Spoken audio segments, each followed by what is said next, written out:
Hello friends, வணக்கம். Welcome to sir fashion. இன்னைக்கு நம்ம சேனலில் பார்ட் 2 வீடியோ தான் பார்க்க போகிறோம். Part 1 video last week update பண்ணியிருக்கேன். அதோட கண்டினியூ தான் இன்றைக்கி பார்க்க போகிறோம். இட்லி தோசைக்கு மாவு அந்த சில்வர் பாத்திரத்தில் இருக்குது புளிச்ச மாவு.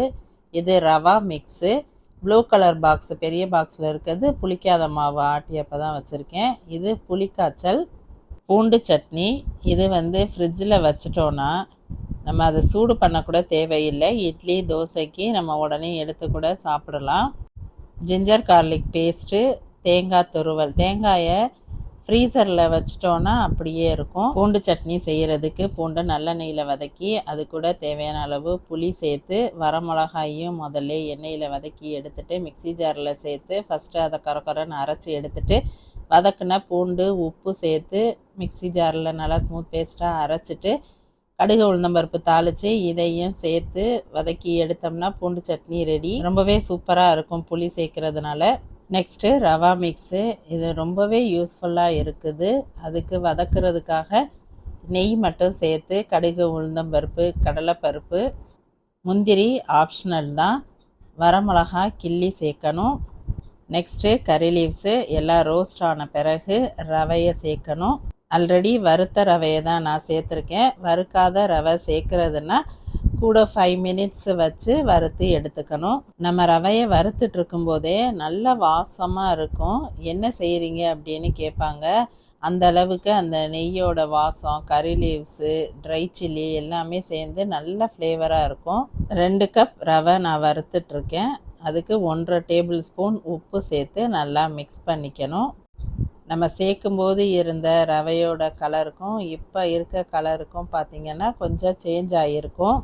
இந்த ஸ்டேஜில் அடுப்பை ஆஃப் பண்ணி ஒரு கண்டெய்னரில் ஸ்டோர் பண்ணி வச்சுக்கலாம். நமக்கு எப்போ வேணுமோ அப்போ எடுத்து எந்த கப்பால் நம்ம அளந்து ரவையை எடுத்துக்கிறோமோ அதே அளவுக்கு 2 கப்பு தண்ணி சேர்த்துக்கணும். நான் உங்களுக்கு செஞ்சு காமிக்கிறேன் எப்படி இருக்குது அப்படிங்கிறது. இந்த ரவா மிக்ஸு செஞ்சு வச்சுக்கிட்டா ரொம்பவே ஈஸியாக குயிக்காக செஞ்சிடலாம். கிட்ஸு கூட செஞ்சிடலாம்.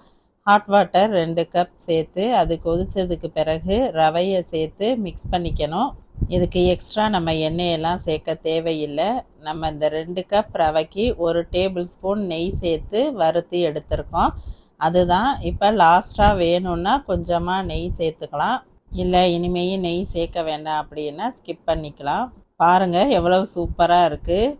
டேஸ்ட்டுமே வேறு லெவலில் இருக்கும். இந்த மாதிரி ப்ரீ மிக்ஸு செஞ்சு வச்சுட்டிங்கனாக்கா ஒர்க் பண்ணுறவங்களுக்கும் ரொம்பவே ஈஸியாக இருக்கும். லேசியாக இருக்கக்கூடிய நேரத்தில் செய்கிற இந்த ரவா மிக்ஸையே நம்ம ப்ரீ மிக்ஸாக செஞ்சு வச்சுக்கிட்டா ரொம்ப யூஸ்ஃபுல்லாக இருக்கும். வீட்டில் இருக்கவங்களுக்கு நம்ம ஏர்போர்ட்டு கிளம்புறதுக்கு முன்னாடி நம்மளால் எவ்வளவு செய்ய முடியுமோ அவ்வளவு செஞ்சு வச்சுட்டு நம்ம வளர்க்குற பெட்டுக்கும் நம்ம அன்னைக்கு உள்ள ஃபுட்டு போட்டுட்டு கிளம்பணும் ஏர்போர்ட்டுக்கு. முதலையெல்லாம் ஃபிஷ் டேங்க் நம்ம ஃபுல்லாக வாட்டரெல்லாம் எடுத்துகிட்டு க்ளீன் பண்ணுவோம். இப்போ அந்த மாதிரியெல்லாம் இல்லை, ரொம்பவே அட்வான்ஸாக வந்திருக்கு. எல்லா வேலையும் முடிச்சுட்டு லாஸ்ட்டாக ப்ரேயர் பண்ணிவிட்டு ஏர்போர்ட்டுக்கு கிளம்பியாச்சு.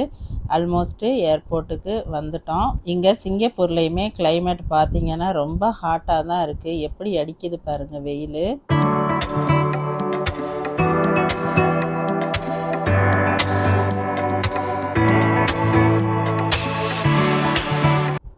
ஃப்ளைட்டு டெர்மினல் 2 நமக்கு அங்கே தான் இப்போ போயிட்டுருக்கோம். லைட் ஹவுஸ் பக்கத்தில் டோம் மாதிரி தெரியுதில்ல, ஆல்ரெடி நம்ம சேனலில் அப்டேட் பண்ணியிருக்கேன். டோம் இன்சைடு ஜுவல் ஜாங்கி இருக்குது. அதுக்குமே பார்க்குறதுக்கு சூப்பராக இருக்கும். அந்த வீடியோவுமே அப்டேட் பண்ணியிருக்கேன். கீழே டிஸ்கிரிப்ஷனில் தர்றேன், செக் பண்ணி பாருங்கள். நேராக பார்க்கும்போது உங்களுக்கு ஓவர் பிரிட்ஜ் தெரியுதில்ல, இது கனெக்ஷன் டெர்மினல் 1லேருந்து டெர்மினல் 2க்கு போகலாம். சிங்கப்பூரில் ஜாங்கி ஏர்போர்ட்டில் டெர்மினல் 4 வரை இருக்குது. ஒவ்வொரு டெர்மினலுக்கும் கனெக்ஷன் இருக்குது. சின்னதாக எல்ஆர்டி மாதிரி ட்ரெயின் இருக்குது. அதில் நம்ம ஃப்ரீயாக ட்ராவல் பண்ணிக்கலாம். இந்த ஜாங்கி ஏர்போர்ட்டுக்குள்ளே மால் மாதிரியே செட் பண்ணியிருக்காங்க. உள்ளே நீங்கள் ஃப்ளைட்டு டிலே ஆயிடுச்சு உள்ளே வந்துட்டீங்க அப்படின்னாக்க நிறைய சுற்றி பார்க்குற மாதிரி அட்ராக்ஷன்ஸு, ஷாப்ஸு, ரெஸ்டாரண்ட்டு எல்லாமே இருக்குது. அதை சுற்றி பார்த்தீங்கனாலே டைம் போகிறதே தெரியாது. நிறைய கேட் இருக்குது. எந்த கேட் வழியாக வேணாலும் நம்ம போகலாம். நமக்கு ஏர் இண்டியா கேட் 8க்கு நியராக இருக்கிறதுனால கேட் 8ல் போய் ஸ்டாப் பண்ண போகிறாங்க. லக்கேஜ் போடலை, அதனால் நம்ம செக்கிங் பண்ணிவிட்டு போர்டிங் பாஸ் வாங்கிட்டு போகணும். அதுக்காக வெயிட் பண்ணுறோம்.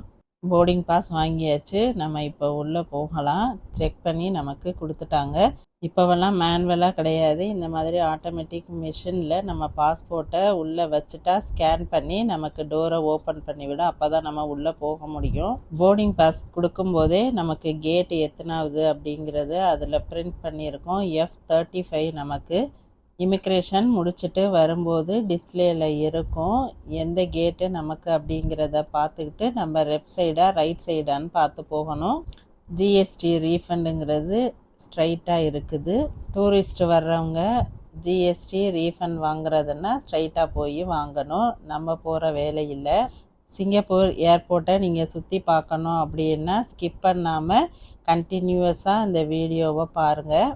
உள்ள நிறைய ஷாப்ஸ் இருக்குது, ஆனால் ரேட் எல்லாம் பார்த்திங்கன்னா ட்ரிபிளாக தான் இருக்கும் நம்ம வெளியில் வாங்குறத விட.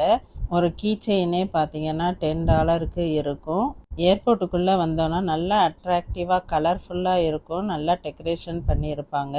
ஏர்போர்ட்டு நீட் அண்ட் க்ளீனாக இருக்குங்க. அதனால தான் ஜாங்கி ஏர்போர்ட்டு சிங்கப்பூர் வேர்ல்டுலே ஃபஸ்ட்டில் இருக்குது.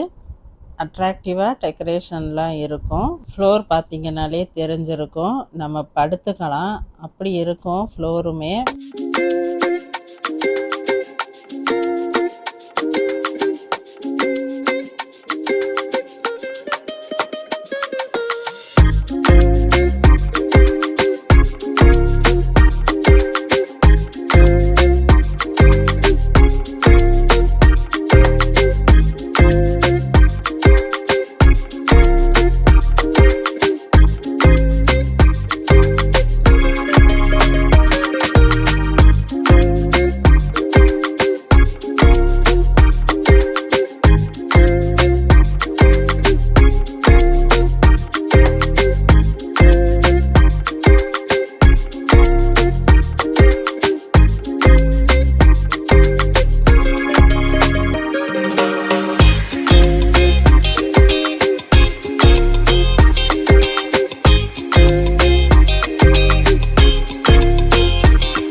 ரூஃபில் தான் இது செட் பண்ணியிருக்காங்க.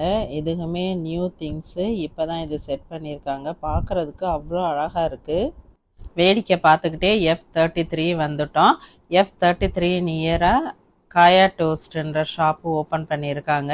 இது சிங்கப்பூரோட ட்ரெடிஷ்னல் ஃபுட்டு, சீப் அண்ட் பெஸ்ட்டாக இருக்கும். இது கூட எக்கும் சேர்த்து தருவாங்க, சாப்பிட்றதுக்கு நல்லாயிருக்கும். இந்த ஷாப்புக்கு நியராக அப்படியே நடந்து வந்தோன்னா ஃப்ளைட்டு டேக் ஆஃப் ஆகுறதெல்லாம் தெரியுது.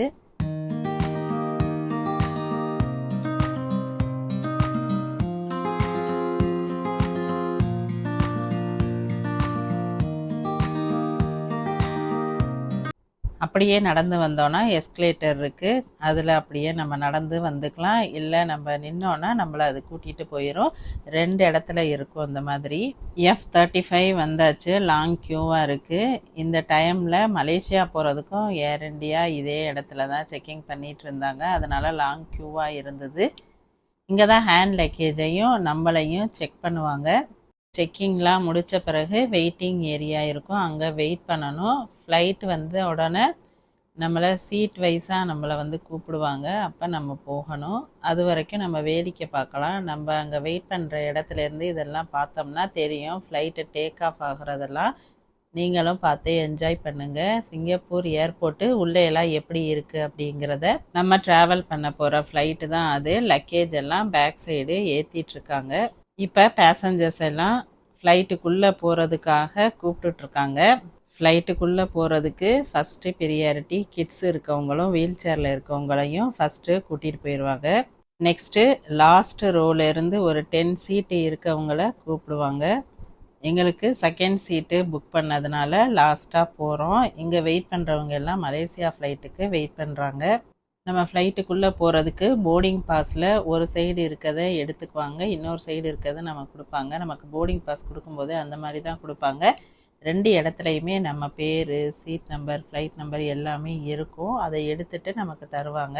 இந்த மிஷின் பார்த்திங்கன்னா ஏரோ பிரிட்ஜை ஃப்ளைட்டோட ஜாயின் பண்ணுறதுக்காக உள்ளது. அது இந்த தடவை செகண்ட் சீட்டு புக் பண்ணதுனால நல்லாவே தெரிஞ்சுது. திருச்சியில் லேண்ட் ஆன பிறகு ஏரோ பிரிட்ஜை எப்படி ஜாயின் பண்ணுறாங்க அப்படிங்கிற வீடியோ நான் எடுத்திருக்கேன். நெக்ஸ்ட் வீடியோவில் அப்டேட் பண்ணுறேன். அதே மாதிரி நான் திருச்சியில் லேண்ட் ஆகும்போது எந்தெந்த ஊரெல்லாம் தெரியுது அப்படிங்கிறதும் நான் உங்களுக்கு அப்டேட் பண்ணுறேன். இந்த வீடியோ பார்த்து என்ஜாய் பண்ணியிருப்பீங்கன்னு நினைக்கிறேன். இதே மாதிரி இன்ட்ரெஸ்டிங்காக நெக்ஸ்ட் வீடியோவும் இருக்கும், பார்ட் 3. ஃபங்க்ஷனுக்காக நாங்கள் எப்படி எல்லாம் ப்ரிப்பேர் ஆனோம் அப்படிங்கிற வீடியோ தான் நெக்ஸ்ட் வீடியோ இருக்க போகுது. நான் போடுற ஒவ்வொரு வீடியோவையும் நீங்கள் பார்த்து சப்போர்ட் பண்ணுங்கள். தேங்க்ஸ் ஃபார் வாட்சிங். பை.